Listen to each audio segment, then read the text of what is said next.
Hello, and welcome to this week's edition of Checks and Balances TV. I'm your host, Matthew J. Rettick, and I'm committed to giving you the truth you need to financially succeed. Each week, we'll review the news, check the facts, and provide balanced insight and unbiased advice to help you make critical financial decisions. So let's get up, get energized, and get going and see how today's headlines impact your financial future. 'Tis the season for financial scams and fraudulent activities, especially on the internet. There is typically an upswing of crime during the holidays, and this applies to cyber thieves as well. The FBI's Internet Crime Compliance Center, also known as IC3, recently released its 2010 holiday tip sheet, reminding Internet shoppers that cyber criminals are aggressively targeting potential victims and to protect their pocketbooks this holiday season. According to their most recent report, some of the most prevalent Internet scams include non-delivery of gifts purchased through the Internet, gift card scams and auction fraud, charity scams, identity theft, and credit card fraud. This same report also found that the majority of cybercrime victims reside in the state of California, while the majority of Internet perpetrators per capita operate from the District of Columbia. Speaking of crime in our nation's capital, Representative Charles Rangel is making headlines for abusing his office and engaging in financial misconduct. He was convicted by the House Ethics Committee on 11 counts of breaking House rules, including using his office to solicit millions of dollars in donations and failure to report personal assets and income accurately, better known as tax evasion. Rangel was forced to step down as chairman of the Tax Writing Ways and Means Committee earlier this year due to other ethics charges. This conviction, along with the irony that the former chairman in charge of tax legislation shortchanged the IRS, has led the House to recommend censure for Mr. Rangel. Okay, so what's really going on here? Let's check the facts using our checks and balances process. In the season of giving, there are plenty of thieves out there looking for easy victims. Online shopping is becoming increasingly more popular, with holiday e-commerce up double digits from this time last year. But with more cyber shoppers comes more cyber criminals. While the FBI's IC3 tracks and reports internet crime that takes place throughout the year, there are several internet scams that are more prevalent during the holiday shopping season. Here are three categories of fraudulent activities to be aware of this holiday season. The first is gifts to others. While you're shopping for that perfect gift for others on the internet, be careful of where you purchase them. One of the most popular internet scams reported in 2009, which accounted for nearly 20% of all complaints filed with the IC3, was undelivered merchandise. Scammers set up bogus websites claiming to sell everything you could possibly want for Christmas, including those hard-to-find gifts at rock-bottom prices. When you go to check out, you let these fraudsters in to your personal information, including your credit card number, address, and phone number. Some sites even try to get more private information, such as your Social Security number or mother's maiden name. It may be several weeks before you realize your merchandise is not coming, and by then the scammers may have already performed credit card fraud or, even worse, identity theft. The second type of scam to watch out for are gifts to charities. Contributions to the country's 400 biggest charities are down 11% from 2009, which means there will be a lot of legitimate fundraising going on by credible organizations. However, you may be targeted by phony organizations just as well. Be leery of sound-alike charitable organizations and hot-button causes, such as hungry children, abused animals, homeless veterans, and victims of recent natural disasters. These scammers tug at the heartstrings of their potential victims only to benefit themselves. And the third scam or fraud to watch out for are gifts for you. When it comes to receiving gifts, use caution here also. Avoid opening e-greetings from unrecognized sources and never provide personal information in order to receive a gift. Thieves have been known to confirm an order by requesting additional account or delivery information from would-be recipients via email. Also, if you think that calling the number in an email or on a website is protecting you from exposure to these cyber thieves, think again. One of the newer scams taking place currently starts with the internet but converts to the phone. You call the number, post it, and get a recorded message or listen to music that keeps you on the line for so long that you eventually hang up in frustration. What you've just done is connected to a premium line or overseas service which will charge exorbitant rates on your next phone bill. Congressman Rangel was found guilty of 11 of the 13 charges brought against him by the House Ethics Committee, many of which violate federal laws as well.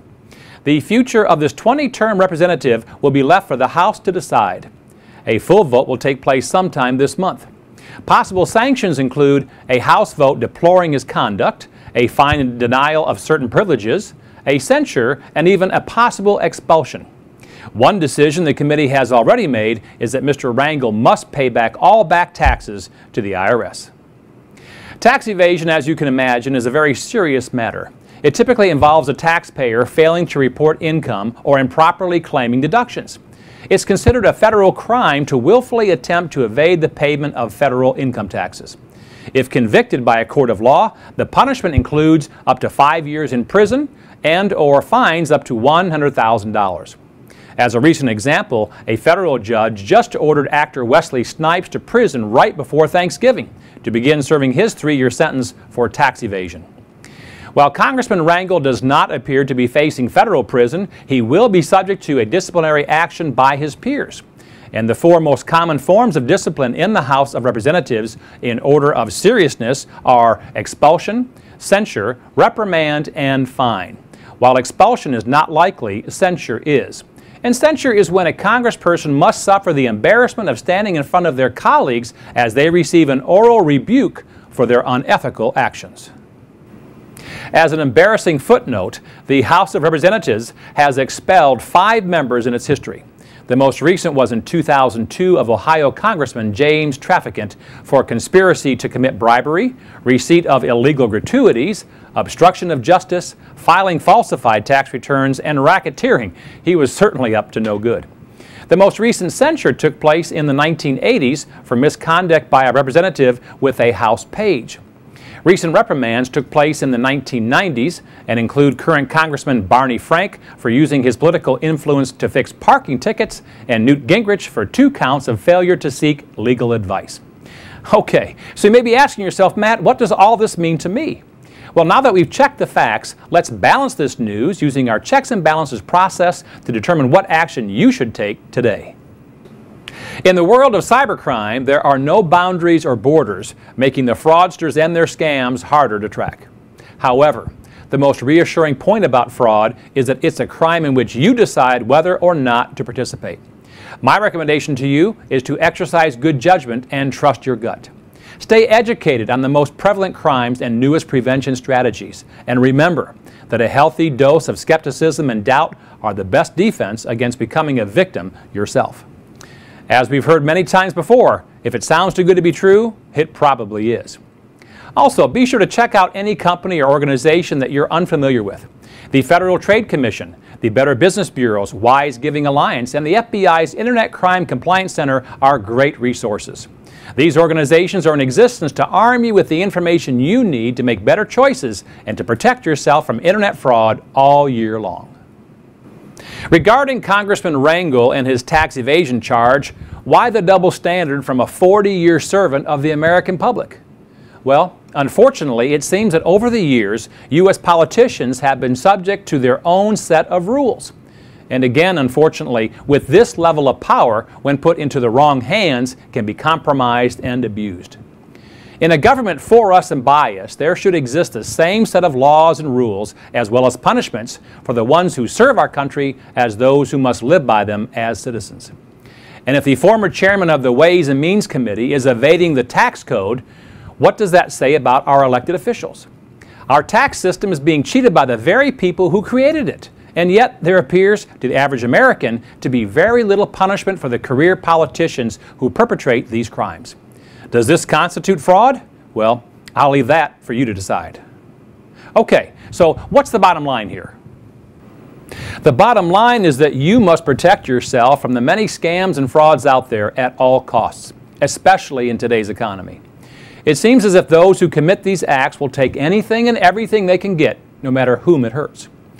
I was personally disturbed by the Charles Rangel story as it ran in the USA Today paper the same day as the story of a homeless man living in Arizona who found and then returned a backpack containing, listen closely, $3,300 cash and a laptop.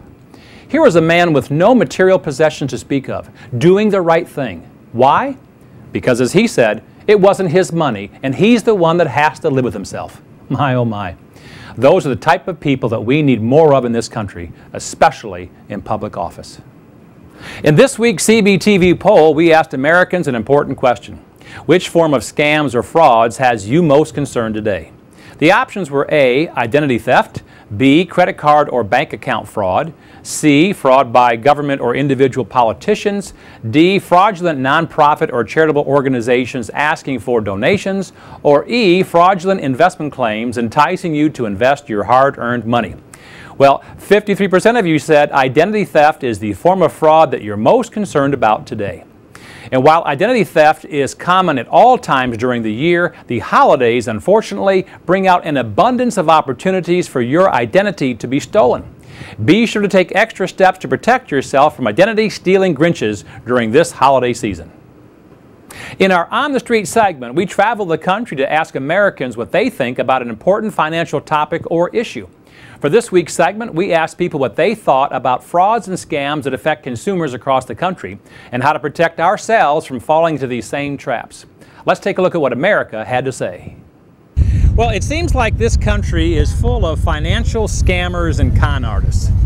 Have you been affected by these types of people sometime in the past? Oh, I'm sure. I'm absolutely sure, because I've lost a lot of money in my retirement accounts. Why do you think that such good people are fooled in some of these financial schemes and con artists that are running around today? Lack of knowledge, lack of information. Lack of knowledge, information of what's out there? Yes. How about yourself? I would agree with her, and I'd also add to that fear, because our economic meltdown and what's happening with this country, people are scared, and so they're open to a con artist. I can see why. You know, people feed on, people think, well, sounds good. You know, maybe it's even a trusted person. Yeah. And, you know, because it's a trusted person doesn't mean they're always going to be good for you, right? That's a good point. It could be a friend. It could be a friend. It could be a pastor or somebody in a church. You figure it's honest, but they're not. Family member. A relative. A relative. You got to beware. What advice would you give to people or our viewers on how to avoid them becoming a victim in the future? Don't put all your eggs in one basket, or don't put a great deal of amount in any basket. Spread it out. Be very careful of what you're doing. You can't micromanage, but you can't over-trust, because somebody says this thing is going to jump in, you know, 100% next month or whatever it's going to be. Be careful of those things, because if somebody promises you too much, it's not going to be true. Well, as you can see, there are easy ways for good people to fall victim to scams and frauds. We must be on our guard and be mentally ready in order to protect ourselves from these unscrupulous evildoers. And now for Matt's weekly tip, tool, or technique. Arm yourself with these 5 tips and tools to protect yourself from fraudsters when using the internet this holiday season. Tip number 1, don't trust a site or company name that you do not know. When in doubt, check them out. The Federal Trade Commission, Better Business Bureau's Wise Giving Alliance, and the FBI's Internet Crime Compliance Center are great resources.